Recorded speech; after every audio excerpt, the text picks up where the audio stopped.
Hello guys, we are back to our channel.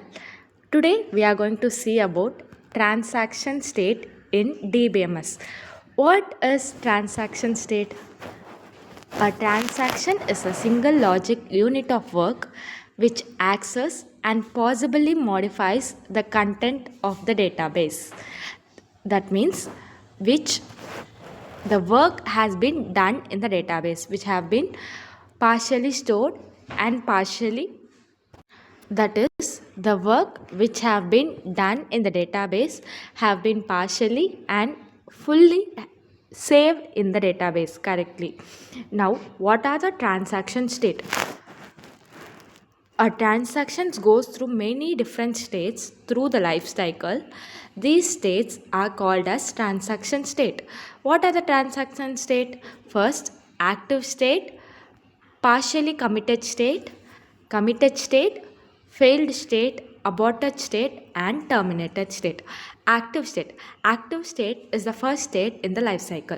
This is the initial state when the transaction starts. Second one is partially committed state. After the active state, second it moves to partially committed state, which the changes have been partially saved in the database but not fully saved in the database. It is not considered fully committed because all the changes made by the transaction are still in the buffer in the main memory. That is, it does not save completely in the database. Next one, committed state. After all the changes made by the transaction state have been successfully stored in the database and it enters to the committed state. That is, all the changes done in the partial state, it is moves to the committed state. That means all the changes have been completely stored in the database. Now the transaction considered to be a fully committed. Next one, failed state. A transaction is getting executed in the active state or partially committed state, and I'm repeating, when a transaction is getting executed in the active state or partially committed state, some failure occurred due to which it becomes impossible to continue the execution. Some error comes means it defined as a failure state. Next one, aborted state. After the transaction has failed and enter into the failed state, all the changes made by it have to be undo. To undo the changes made by the transaction, it becomes necessary to roll back the transaction. After the transaction has been rolled back completely, it enters to the aborted state. Aborted state means it's another step of a failure state. All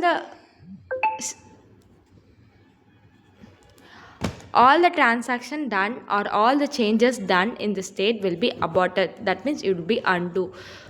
Nothing remains same. Nothing will be remained. Next one is terminated state. This is the last state in the life cycle of a transaction. After entering to the committed state or aborted state, the transaction finally enters into the terminated state, which the life cycle comes to the end. If all the changes have been done in the transactions in the database, or nothing has done in the transaction or in the database, finally the state must be terminated, that must be removed from the life cycle, and another transaction or another database will be coming in, and again it will be processed the same as it repeats. So finally it ends with a terminated state. So there are 6 states in transaction state. Thank you.